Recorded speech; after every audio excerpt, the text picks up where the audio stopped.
Friends, मैं हूँ Richa. Friends, आप सभी का बहुत बहुत स्वागत है आपके अपने इस यूट्यूब चैनल पर, that is UGC NET JRF by Richa. Friends, इस वीडियो में मैं आपके साथ बात करने वाली हूँ 2020 एंड 2021 के प्रीवियस ईयर के क्वेश्चन, और मैंने मैथ्स के जितने भी क्वेश्चन हैं उनको टॉपिक वाइज सेग्रीगेट कर दिया है। सो इस वीडियो में मैं आपके साथ शेयर करने वाली हूँ परसेंटेज रिलेटेड प्रॉब्लम। तो देखते हैं फर्स्ट क्वेश्चन क्या है। यहाँ पे 20%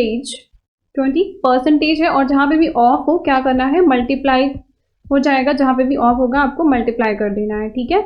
50% है तो 50 यहाँ पे परसेंटेज लिख सकते हैं ऑफ के लिए ए बी, ठीक है। ये एक इक्वेशन बन गई। दूसरी इक्वेशन यहाँ पर क्या बनती है, 40% of a minus b is equal to 70% of a b. बस उसको ऐसे लिख दिया, ठीक है। आप कह रहे हैं then what fraction a is b, तो इसको सॉल्व कैसे करना है। सो देखिए यहाँ पे 100 कैंसिल कर सकते हैं, इसको सिंप्लीफाई बेसिकली कर लीजिए, ठीक है। तो ये 0 भी कैंसिल हो जाएगा, तो यहाँ पे आ जाएगा 2a plus 2b is equal to 5ab, और यहाँ पे क्या हो जाएगा, ये 0 0 कैंसिल हो जाएंगे, तो 4a minus 4b is equal to 7ab, ठीक है। अब दोनों ही, एक इक्वेशन ये बन गई, एक इक्वेशन ये बन गई। अगर देखें तो 2/5a लिख सकते हैं plus 2/5b is equal to a b, और ये हो जाएगा 4/7a माइनस 4/7b, ठीक है। ये is equal to a b, ये एक इक्वेशन बन गई। अब क्या कर सकते हैं, हम एक इक्वेशन को दूसरे इक्वेशन के इक्वल रख सकते हैं, ठीक है। तो 2/5a plus 2/5b is equal to 4/7a minus 4/7b, ठीक है। ये चीज हो गया। करते हैं ए वाले एक साइड कर लेते हैं, बी वाले एक साइड कर लेते हैं, ठीक है। सो यहाँ पे हो जाएगा 4/7b plus 2/5b is equal to 4/7a minus 2/5a, ठीक है। यहाँ पे एलसीएम वगैरह लेके इसको प्रॉपर सॉल्व कर लेना है।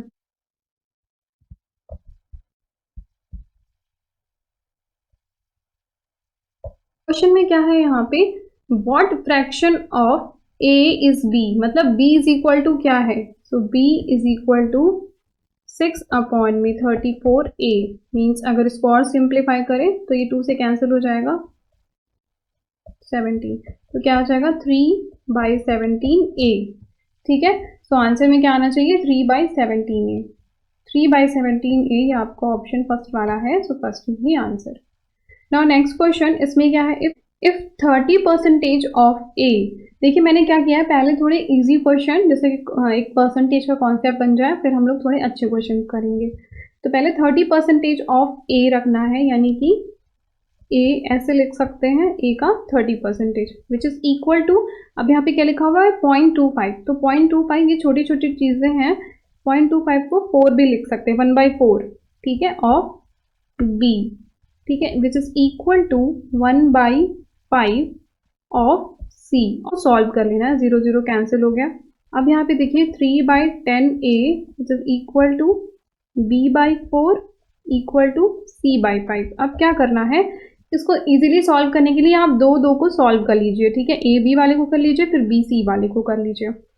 ए की वैल्यू जैसे 3a/10 is equal to b/4 है, तो a इज इक्वल टू हम कैसे लिख सकते हैं, 10b/4 3 12, ये लिख सकते हैं, यानी कि a की वैल्यू ये हो गई।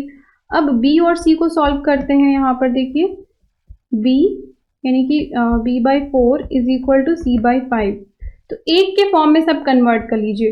तो अगर मैं यहाँ पर देखूँ कि c इज इक्वल टू क्या लिख सकते हैं, ये ऊपर चला जाएगा, तो क्या हो जाएगा यहाँ पे 5b/4, एक के फॉर्म में सब कन्वर्ट कर लिया, ठीक है। अब हमको क्या चाहिए, a is to b is to c पूछा है, ठीक है।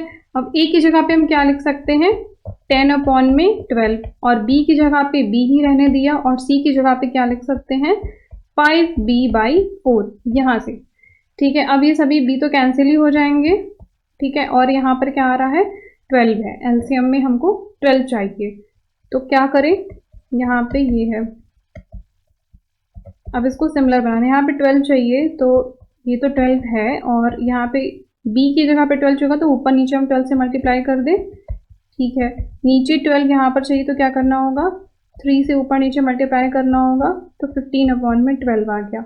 अब सबका डिनोमिनेटर सेम है तो हम ये सबको कैंसिल कर देंगे, तो क्या हो जाएगा 10:12:15। तो 10:12:15 आपका ऑप्शन सी में है, तो C is the answer. Now next question, इसमें क्या दिया हुआ है कि 63% of employee in a company are female. अब देखिए इस इंफॉर्मेशन से क्या हमको पता चलता है कि जब भी होगा तो हमेशा 100 होगा, उसमें से हमको 63 माइनस कर देना है, ठीक है। तो कितना आएगा यहाँ पे 37%। अगर ये वाले फीमेल हैं तो ये वाले क्या है, मेल हैं। If the number of male employees is 111, यानी कि एक्स जो भी जितने भी टोटल थे उसका 37% लोग क्या है, मेल है, वो कितने की इक्वल है, 111 की इक्वल है। Then the total number of the employees, तो ये एक्स जो मैंने यहाँ पर माना था ना कि X total number of employees हैं, ये X total number of employees ही हैं, उस एम्प्लॉयज का 37% ये दिया हुआ है। तो उसको सॉल्व कर लेते हैं एक्स की वैल्यू, और यही हमारा आंसर भी हो जाएगा क्योंकि हमसे टोटल एम्प्लॉयज ही पूछा है 300, ठीक है। अब अगर आपसे यहाँ पर ये पूछता कि कितने वो फीमेल है, फीमेल पूछ ले तब क्या करना है, तो 300 का 63% निकाल लेना है, ठीक है। बस इस तरह से ये सॉल्व हो जाएगा। नाउ नेक्स्ट क्वेश्चन जो कि फोर्थ क्वेश्चन है, the volume of cube side 10 centimetre. Volume का मतलब समझ रहे हैं ना कि जैसे जिसमें भी चीज को फिल करें तो उसका पूरा वॉल्यूम, तो वॉल्यूम जो है किसी क्यूब, कोई क्यूब है उसकी एक साइड 10 सेंटीमीटर है, is change by increasing its side by 1%, the percentage increase in the volume of cube. तो इसके लिए आपको वॉल्यूम ऑफ क्यूब पता होना चाहिए। वॉल्यूम ऑफ क्यूब होता है, उसका एक फॉर्मूला होता है A cube, A is the side of that cube, cube जैसे कि ऐसा होता है, ठीक है। तो ये इसकी एक साइड होती है, वो ए है, और ए का क्यूब जो है वो इसका वॉल्यूम होगा। अब कह रहा है कि जो वॉल्यूम है वो इंक्रीज होता है बाय 1%। तो पहले वॉल्यूम कितना था, 10 का क्यूब, ठीक है, और 1% इंक्रीज हो जाता है, तो 10.1% हो गया, ये वॉल्यूम 1 वाला आ गया पहले, और ये नेक्स्ट वॉल्यूम। अब क्या कह रहा है कि कितना परसेंटेज इंक्रीज हुआ, तो परसेंटेज इंक्रीज या percentage change is equal to कैसे निकालेंगे, फाइनल जो भी फाइनल में आया, लास्ट में जो आया वो कितना इंक्रीज हुआ हमको कैसे पता चलेगा, तो final minus initial upon initial. ये चीज़ आप हमेशा याद रखिए, जब भी आपसे परसेंटेज इंक्रीज डिक्रीज पूछे तो ऐसे ही निकालेंगे कि फाइनल माइनस इनिशियल जो भी पहले था divided by initial multiplied by 100, इससे आप सॉल्व कर सकते हैं। तो फाइनल में कितना हो गया 10.1 का क्यूब, इनिशियल कितना था 10 का क्यूब, डिवाइडेड बाय इनिशियल जो कि 10 का क्यूब था, और 100, 0 माइनस 1000, और यहाँ पे ये हो गया, ये तो कैंसिल ही हो जाएगा, और यहाँ पे क्या आ जाएगा 30 divided by 10 which is equal to 3%, ठीक है। तो ये अराउंड 3% से उसका वॉल्यूम इंक्रीज होगा। नाउ नेक्स्ट क्वेश्चन, इसमें क्या है, देखिए जब भी आप कोई भी क्वेश्चन सॉल्व करें तो बस जो भी लैंग्वेज लिखी गई है उसको आप मैथमेटिकल फॉर्म में लिखते जाएं और फिर बस सिंप्लीफाई कर लें। यही एक बेसिक तरीका है क्वेश्चन को सॉल्व करने का, और यही एक स्टैंडर्ड तरीका भी है क्वेश्चन को सॉल्व करने का, ठीक है। हर क्वेश्चन के लिए अगर आप ट्रिक्स वगैरह ढूंढेंगे तो फिर एग्जाम आपके लिए कॉम्प्लेक्स हो जाएगा। इसमें है, in an examination it is required to get 36% of maximum marks to pass, यानी कि पास होने के लिए कम से कम 36% होने चाहिए।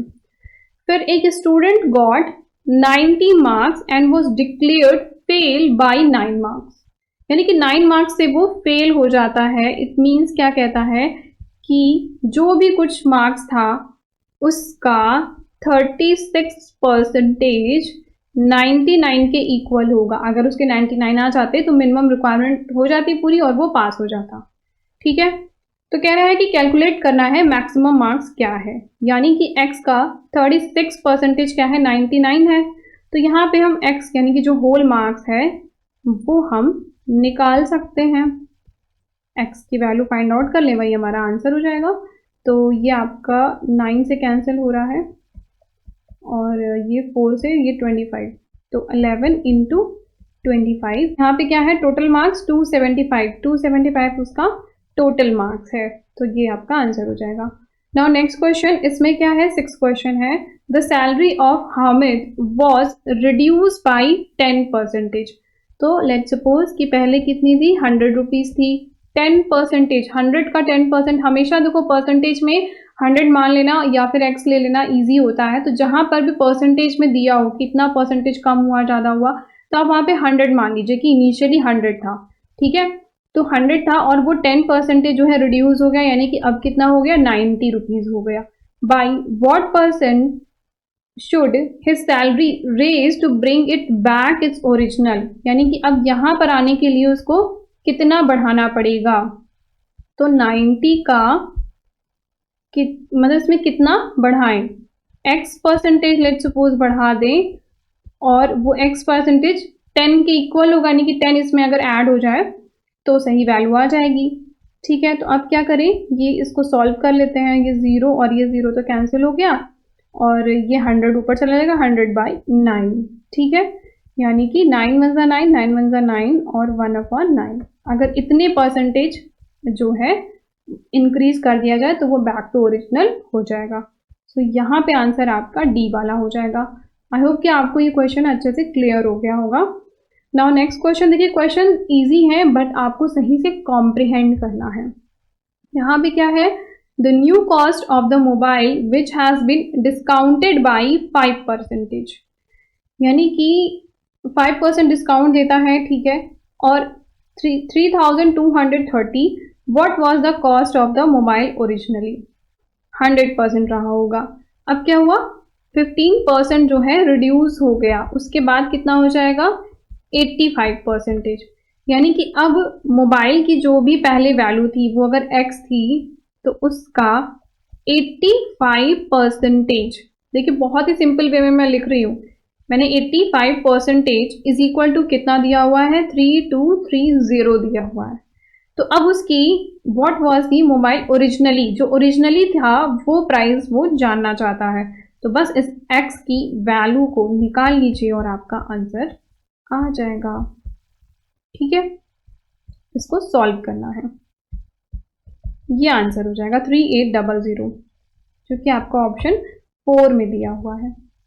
नाउ नेक्स्ट क्वेश्चन स्टेटमेंट वाले क्वेश्चन है। तो स्टेटमेंट 1 में क्या दिया हुआ है, the single discount equivalent to the series of discount 10%, 20% and 30% is 40% के इक्वल है क्या, ये पूछ रहा है क्वेश्चन में। तो देखिए यहाँ पर क्या है कि पहले लेट्स सपोज 100 रुपीज़ रहा होगा, 100% रहा होगा, 10% रिड्यूस हो गया तो कितना हो जाएगा, 90% रह जाएगा, ठीक है। अब इसमें से कितना रिड्यूस करना है, 20% फिर से रिड्यूस कर देना है, तो 9 2 18 हो गया, ठीक है। अब 90 में से 18 जाएगा तो कितना होगा, सिंपल इसको ऐसे ही कैलकुलेट करें, 20 गया तो 70, 70 में 2 ऐड कर दें तो 72 आ जाएगा, ठीक है।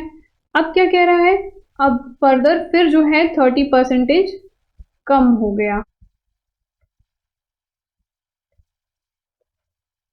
ठीक है। अब कहता है कि अगर डायरेक्ट सिंगल डिस्काउंट कितना दिया है, 40% का, अब अगर 100 में से 40% लेस करेंगे तो कितना आएगा, 60% आएगा, और यहाँ पर कितना आ रहा है, 50.4 आ रहा है, तो दोनों ही अलग हैं और आंसर, सो पहला स्टेटमेंट तो रॉन्ग हो गया। नेक्स्ट कहता the single discount equivalent to the series of discount, तो कह रहा है पहले 15% लेस करना है, तो 100 था यहाँ पे, हमने 15% लेस कर दिया तो 85 बचा। अब 85 में से फिर से 25% जो है लेस कर देना है, ठीक है, तो 63.75% आ जाता है। अब कह रहा फर्दर फिर जो है हमको 30% जो है लेस कर देना है, ठीक है, 44.625% आता है। और यहाँ पर लास्ट में कह रहा है कि अगर सिंगल जो है 50% लेस किया जाए, यानी कि 100 में से 50% लेस करेंगे तो कितना आएगा, 50% आएगा। तो क्या ये और ये अमाउंट दोनों सेम है? नहीं, दोनों ही डिफरेंट है। सो ये स्टेटमेंट भी रॉन्ग हो गई। तो दोनों ही स्टेटमेंट गलत हैं। सो इसका आंसर क्या होगा? हाँ, तो दोनों ही स्टेटमेंट क्या है? रॉन्ग है। So both statement 1 and 2 both are false. तो यहाँ पे आंसर सेकेंड वाला हो जाएगा। नाउ नेक्स्ट क्वेश्चन, इसमें क्या कहता है? इन अ हाउस होल्ड इनकर a certain expenditure on the consumption of a commodity in a given month. ठीक है, ऐसे क्वेश्चन कई बार आते हैं, तो आप एक बार समझ लीजिए। If the price of a commodities decrease by 20%, let's suppose कोई कमोडिटी है जो कि 100 रुपीज की होती थी, उसकी प्राइस, ये प्राइस था 100 रुपीज, उसका प्राइस जो है कम हो गया 20%, तो अब 80 रुपीज की पर केजी मिलने लग गई। अब कह रहा है उसका जो कंजम्पशन है, क्योंकि वो सस्ता मिलने लगा, तो कंजम्पशन जो है 20% बढ़ा दिया गया। इसका मतलब है कि अब कितना एक्सपेंडिचर होगा? इस 80% का जो भी प्राइस था उसमें हम 20% उसका निकाल करके ऐड कर दें। 8 टू 16 आ गया। अब क्या करें? 80 प्लस 16 ऐड कर देंगे तो कितना आएगा? 96 हो जाएगा। पहले कितना करते थे? 100, अब कितना कर रहे हैं? 96। तो कह रहा है what will be the net percentage increase और decrease in the expenditure of the household. तो कितना परसेंटेज का इंक्रीज डिक्रीज हुआ? पहले 100 था, अभी 96 है, तो हमने कितना कम कर दिया? 4% कम कर दिया। ठीक है, तो ये बात ध्यान रखनी है। बस जैसे क्वेश्चन लिखा है मैंने, देखिए बिल्कुल सिंपली वैसे सॉल्व कर दिया है, कोई अलग से कोई फॉर्मूला, कोई झंझट नहीं है। ठीक है, तो ज़्यादा फॉर्मूला वॉर्मूला के चक्कर में ना पड़िएगा, तो आपके लिए बेटर रहेगा। यहाँ पे ऑप्शन जो है फोर्थ वाला हो जाएगा। नाउ नेक्स्ट क्वेश्चन है, इसमें क्या है? What is the actual equivalent discount of 3 successive discount. ये देखिए सिमिलर टाइप का क्वेश्चन है बिल्कुल। तो इसमें क्या है? जैसे 100 रुपीज समझ लीजिए, पहले था 100%, अब क्या हुआ? 8% लेस कर देना है, तो कितना हो जाएगा? 92 हो जाएगा। ठीक है, अब क्या रहा? 10% और लेस कर देना है। 10% और लेस करेंगे तो 92 में से 9.2 लेस करेंगे। ठीक है, 8 हो जाएगा। अब क्या करें? 12% इसको भी लेस कर दे, फिर से इसमें जो है फर्दर 12% लेस कर देते हैं, तो क्या आता है? 72.864 आता है। अब कह रहा है कि कितना हमने लेस किया, तो 100 में से इसको माइनस कर लीजिए। ठीक है, अब जो भी आएगा वो आपका यहाँ पे आंसर हो जाएगा। ठीक है, तो आंसर यहाँ पे बी वाला होगा। Now next question which is the 11th question. इसमें क्या है? A man weighed 75% of his own weight plus 39 pound. How much does his weight? तो देखिए ऐसे क्वेश्चन में क्या है कि ऑप्शन देख करके या क्वेश्चन की लैंग्वेज देख के घबराना नहीं है। यहाँ पर दिया हुआ है बहुत ही सिंपल चीज, a man weight is 75% of his own weight plus 39, यानी कि टोटल उसका वेट कितना होगा? 100% होगा। 100% टोटल जो भी अगर हम बात करेंगे तो हमेशा आप 100 को ही मानेंगे ना। कोई एक इंसान की बात करेंगे तो पूरी वैल्यू उसकी 1 होगी, फ्रैक्शन में अगर उसको ब्रेक करेंगे तो वो 1 में से ही ब्रेक होगा, तो 100 क्या होगा? उसका कंप्लीट वेट। अब कह रहा है कि 75% प्लस 39, यानी कि उसके पूरे वेट का 25%, 100 में से अगर 75 लेस कर दे तो 25 आ जाएगा, तो 25% जो है 39 पाउंड के इक्वल है। तो उसका वेट बताना है। हमने माना कि उसका वेट जो है x था, x का 25% इतना दिया हुआ है 39, तो अब x की वैल्यू निकाल लें यहाँ पे। 39 मल्टीप्लाइड बाई 100 डिवाइडेड बाई 25, 25 4 ज़ा 100 होता है, और इसको मल्टीप्लाई कर लेंगे तो आ जाएगा 156 इज द आंसर। ठीक है, now next question which is the 12th question. इसमें क्या है? रवि सैलरी इंक्रीज बाई 20%, यानी कि कुछ रही होगी सैलरी, उसमें 20% का इंक्रीमेंट हो जाता है, तो 120 हो जाता है। ठीक है, ऑफ द इंक्रीज सैलरी, जो भी इंक्रीज बढ़ी हुई सैलरी है, the tax rate is 10% higher, यानी कि जो भी कुछ भी एक्स टैक्स रेट रहता होगा, और यहाँ पे कह रहा है कि जो बढ़ी हुई सैलरी यानी कि जो 20 रुपए है, इस पे जो भी लगता था, एक्स लगता था, उसमें अब कितना लगेगा? उसका एक्स का 10% और लगेगा। ठीक है, इस 20 पे। तो the percentage increase in tax liability हमसे जानना चाहता है, तो इसको सॉल्व कर लेते हैं। 0 0 कैंसिल हो जाएगा और ये हो जाएगा 20 मल्टीप्लाइड बाई 11x/10। ठीक है, ये कैंसिल हो जाएगा और 22x आ जाएगा। यानी कि पहले जो भी था वो x था और अब कितना परसेंटेज इंक्रीज हो गया, 22% और इंक्रीज हो गया। तो यहाँ पे जो आंसर है ये सेकेंड वाला हो जाएगा। ठीक है, 22%। ये आई थिंक आपको समझ में आ गया होगा कि ये मैंने क्या किया है, x था, x और 20, इस पे 10% हमने और इंक्रीज कर दिया और बस उसको सिंप्लीफाई कर दिया। ठीक है, बस क्वेश्चन की लैंग्वेज को आपको समझना है। यहाँ पे देखिए एक और क्वेश्चन है, the population of the bacteria culture increase at the rate of 4% पर annum, there is additional increase 1%। कह रहा है कि नॉर्मली 4% इंक्रीज होता है, बट देखा गया कि 1% और इंक्रीज हो रहा है, यानी कि 5% हो गया, 4 + 1। ठीक है, 5% हो गया of the population due to some reason, the percentage increase in the population after 2 year therefore। तो देखिए यहाँ पर जब भी आपसे पूछे कि 2 साल बाद, यानी कि हर साल कुछ बढ़ रहा है, 2 साल बाद कितना होगा, 3 साल बाद कितना होगा, ये एक तरीके से कंपाउंड हो जा रहा है। तो बस कंपाउंड इंटरेस्ट का आपको फॉर्मूला लगाना है, कुछ ध्यान रखनी है। बेसिकली कंपाउंड इंटरेस्ट का अलग से भी एक क्लास होगी आपकी, बट अभी यहाँ पे समझ लीजिए कि अब amount is equal to principal into 1 + r/100 की पावर n। ठीक है, r यहाँ पे परसेंटेज है और n यहाँ पे टाइम है। तो अब इसको बस जैसे सपोज कि 100 था पहले और अभी कितना बढ़ गया, बढ़ने के बाद 5 हो गया, अपॉन में 100 कितने ईयर बाद, 2 ईयर बाद। ठीक है, तो बस इसको सॉल्व करना है। 5 1 5, 5 2 जा, तो ये 100 और 20 + 1 21 अपॉन में 20 मल्टीप्लाइड बाई 21 अपॉन में 20। ये 0 0 तो कैंसिल हो जाएंगे। अब इनको सॉल्व कर लेंगे। 21 × 21 डिवाइडेड बाई 2 2 4, ये आ गई टोटल वैल्यू। अब यहाँ पे पूछा है कि परसेंटेज इंक्रीज, कितना इंक्रीज हुआ, तो पहले कितना था, अभी कितना है 110.25 और पहले कितना था 100 था, तो कितना बढ़ गया 10.25 जो है इंक्रीमेंट हो गया। 10.25 आपका ऑप्शन थर्ड में दिया हुआ है, so third is the answer. Now next question which is the 14th question. इसमें क्या है, given the relationship between the variable x and y, x और y वेरिएबल है, उनके बीच में रिलेशन दिया है कि y is equal to x² है।